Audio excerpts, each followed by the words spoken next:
Pregnancy में हम कैसे हेल्दी वेट मेंटेन कर सकते हैं? कुछ वुमेन्स ऐसी होती हैं जो ऑलरेडी फैटी होती हैं, उनके लिए वेट के क्राइटेरियाज थोड़े अलग होते हैं।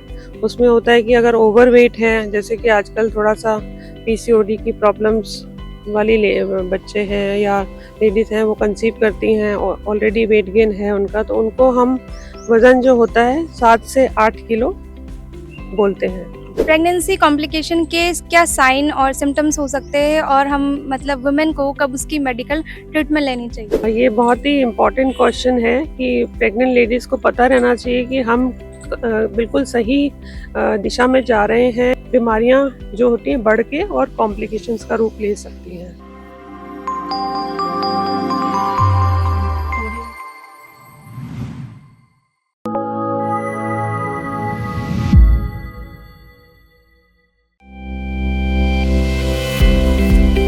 नमस्कार, आदाब। वॉक एंड टॉक शो में आपका स्वागत है। मैं आपकी होस्ट फिजा और आज हम जयपुर के जाने माने हॉस्पिटल फोर्टिस के स्त्री रोग एंड प्रसूति विभाग के एडिशनल डायरेक्टर डॉक्टर शालू कक्कर हमारे साथ मौजूद है। आइए हम मैम से कुछ सवाल पूछते हैं। तो मैम, मेरा आपसे पहला सवाल ये है कि प्रेगनेंसी में हम कैसे हेल्दी वेट मेंटेन कर सकते हैं? हाँ, मैं बताना चाहूँगी फिजा कि प्रेगनेंसी में जो कॉमनली होता है कि 10 से 12 किलो तक वेट गेन अलाउड होता है। और कुछ लेडीज़ ऐसी होती हैं, कुछ वुमेन्स ऐसी होती हैं जो ऑलरेडी फैटी होती हैं, उनके लिए वेट के क्राइटेरियाज थोड़े अलग होते हैं। उसमें होता है कि अगर ओवर वेट है, जैसे कि आजकल थोड़ा सा पीसीओडी की प्रॉब्लम्स वाली बच्चे हैं या लेडीज़ हैं, वो कंसीव करती हैं और ऑलरेडी वेट गेन है उनका, तो उनको हम वज़न जो होता है 7 से 8 किलो बोलते हैं।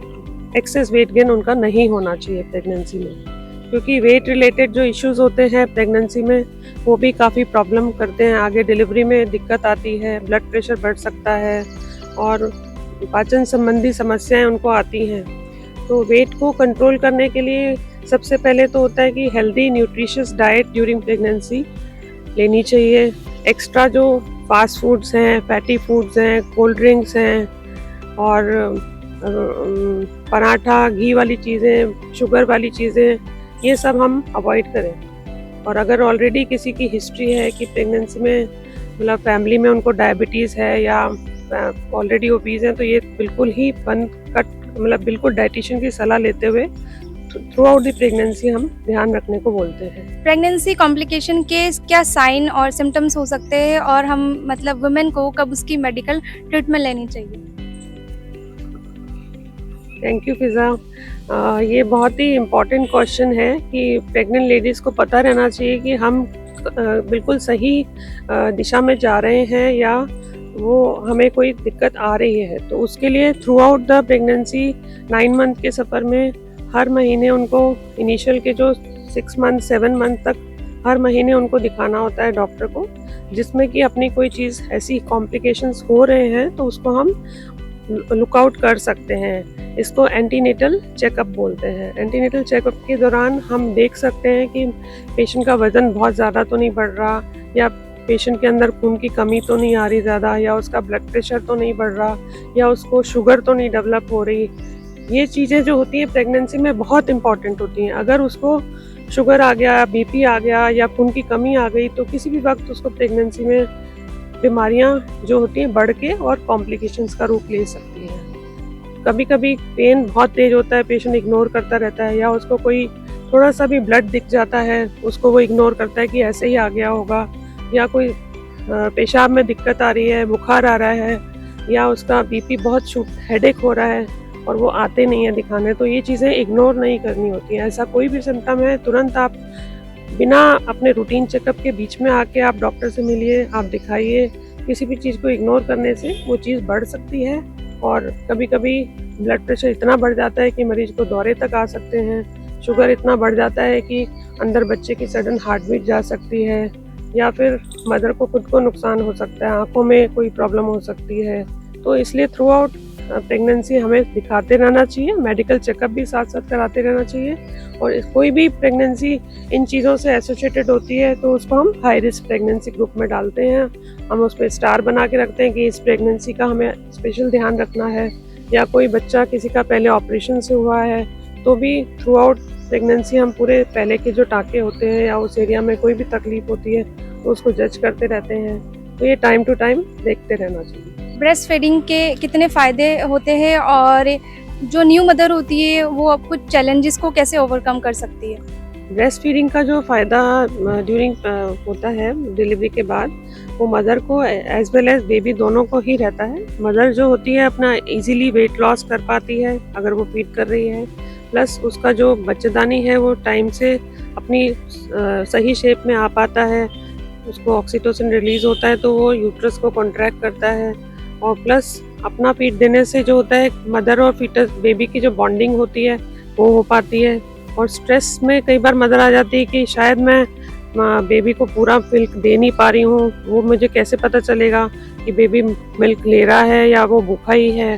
तो उसमें ज़्यादा चिंतित होने की ज़रूरत नहीं होती है। उसमें ये देखना होता है अगर बच्चा आपका फीड लेने के बाद प्रॉपरली वो सो रहा है, उसका यूरिन आउटपुट ठीक है या उसका वजन सही बढ़ रहा है, बेबी कंफर्टेबल है, इसका मतलब वो सही मात्रा में आप फीड उसको दे पा रहे हो। और बेबी के लिए बेनिफिट ये होता है कि जितना मदर का फीड उसको मिलता है उससे उसकी इम्यूनिटी भी अच्छी होती है, और जो शुरुआत का मिल्क होता है उसको कोलेस्ट्रम बोलते हैं, वो भी एंटीबॉडीज़ बेबी को प्रोटेक्टिव एंटीबॉडीज़ किसी भी डिजीज़ से लड़ने के लिए उसको मिलती हैं। तो आगे चल के उसका ब्रेन डेवलपमेंट, ग्रोथ सब बहुत अच्छा होता है अगर वो मदर फीड पे है। कुछ कारणवश कुछ फीमेल्स जॉब वाइज या जिनको मिल्क सिक्रीट नहीं होता है वो नहीं दे पाती हैं बेबी को मिल्क, तो ऐसा उनको एक मतलब थॉट आता है कि शायद हम मतलब गलत कर रहे हैं। बट कुछ कुछ सिचुएशन ऐसी होती हैं कि जिसमें कि अनअवॉइडेबल होता है, मिल्क नहीं दे सकते, तो उसमें एक्सक्यूज़ होता है कि but otherwise every mother should feed the baby properly.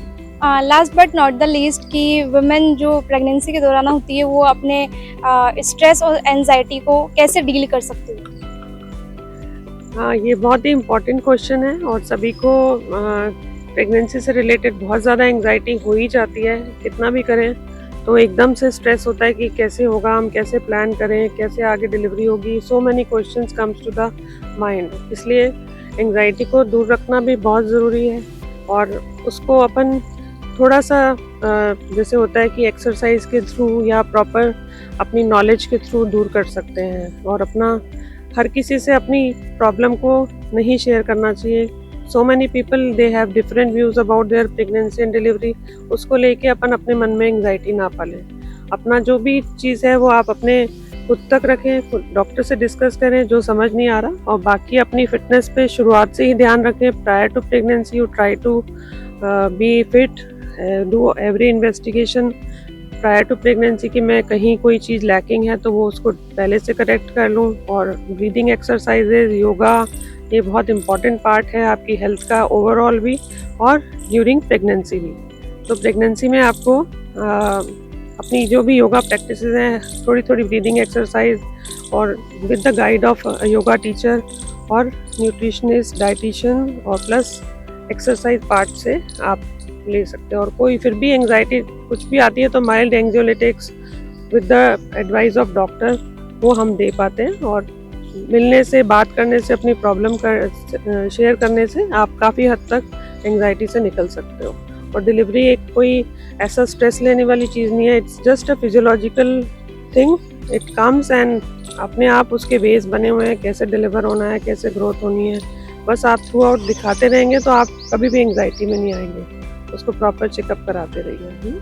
Thank you so much ma'am, आपने इन्फॉर्मेशन हमारे साथ शेयर करी। आई होप कि हमारे व्यूअर्स के लिए काफ़ी इंफॉर्मेटिव साबित हो। It's my pleasure Priya to guide something about the pregnant ladies and hope it is beneficial to all. Thank you so much.